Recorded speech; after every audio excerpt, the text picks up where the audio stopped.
Hello, everyone. I hope each and every one of you are having a great time. And now, the presentation that I will be showing to you is about the Chernobyl podcast. So, just a little bit of background.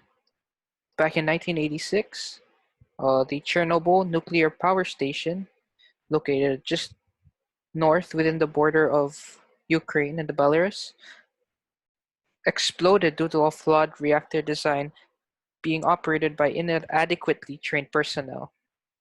To be exact, that will be at power station number 4. Um, Shortly after, two workers died as a result of the explosions, leading to overall 30 operators and firefighters and several others dying months after from acute radiation syndrome.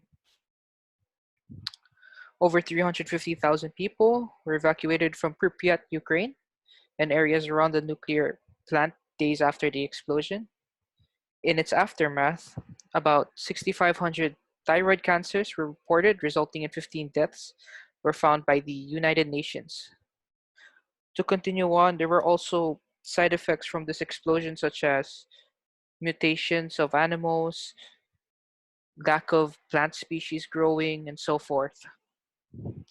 So these are just aftermath images caught around today's time. So right now, Chernobyl is known as a tourist destination right now.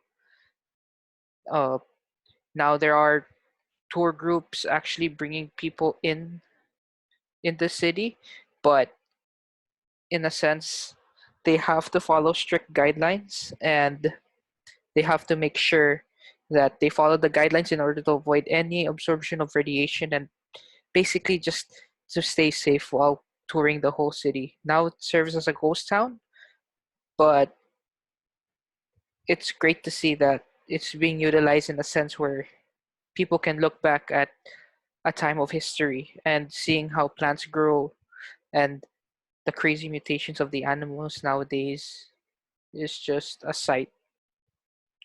So, how many parties were involved? So, at first, I was thinking of adding the Western media, but I prefer just keeping it within two sides. So, there were the residents living near the Chernobyl nuclear plant, even the people of Ukraine, and then the Union of Soviet Socialist Republics, the USSR, or the Soviet Union. Uh, so, these two were going at it because the residents at the time were unaware of what happened. They've seen the explosions, but they did not know that it had been committed on the nuclear plant where crazy amounts of radiation would hit them and wind up giving them long-term effects.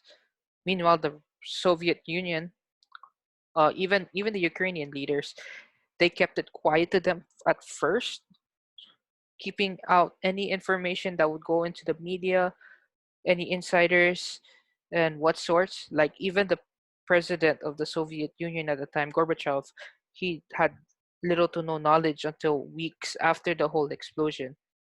But they decided to just keep this entire scenario quiet. It took people from Sweden and Switzerland to catch any sign of the explosion to happen, and they traced it back to Chernobyl. So, what were there any ethical issues or legal issues? I believe that ethical issues particularly play a role in this. The biggest ethical issue would be the government's honesty with information, the fact that they withheld significant information regarding the incident, which have caused numerous long-term effects, thyroid cancers, mutations on people.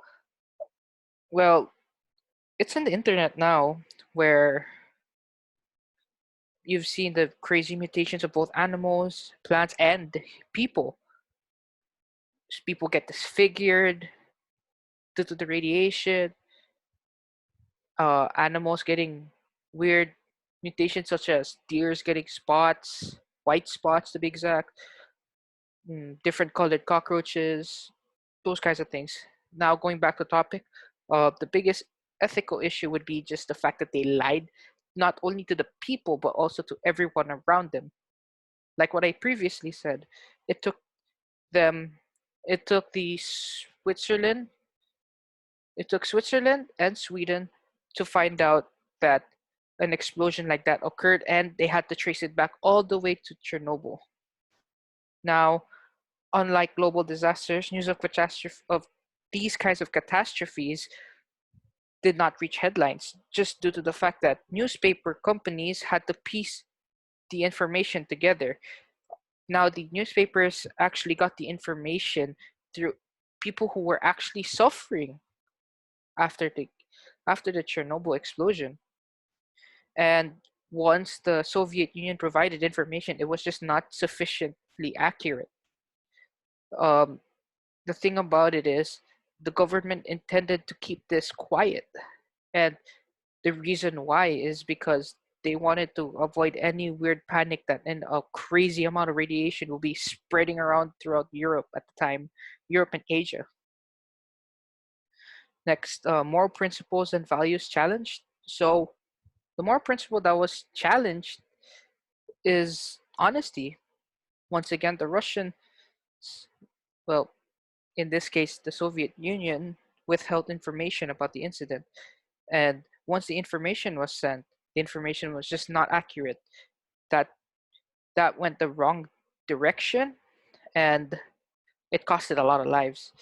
It Imagine seeing over 350,000 people just leaving their own homes in order to be moved in order just because of a nuclear explosion.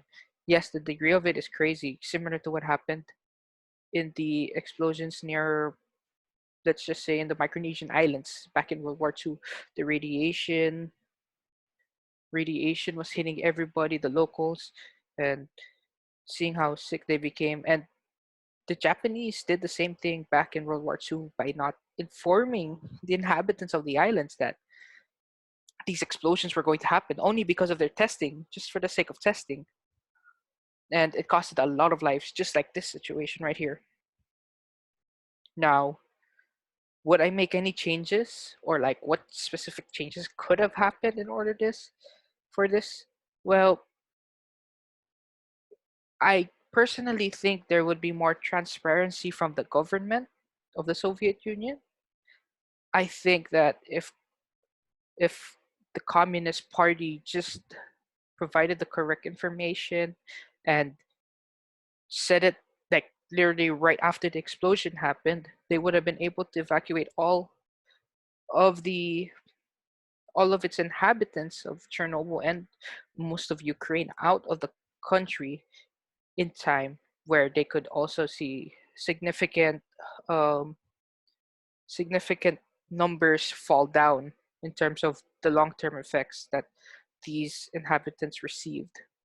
Also, another recommended change I believe would, or something that I would recommend, is maybe just looking back of who was taking care of the plant at the time, because as I previously said, even the podcast stresses this. They made someone who was not experienced in this field take care of a plant. And here's the catch. Once the reactor was going off, they decided to go check instead of evacuating everybody when the meltdown was happening. And that was just too much to handle for at this case. And these are just my references. And thank you very much. I hope every one of you have a great time.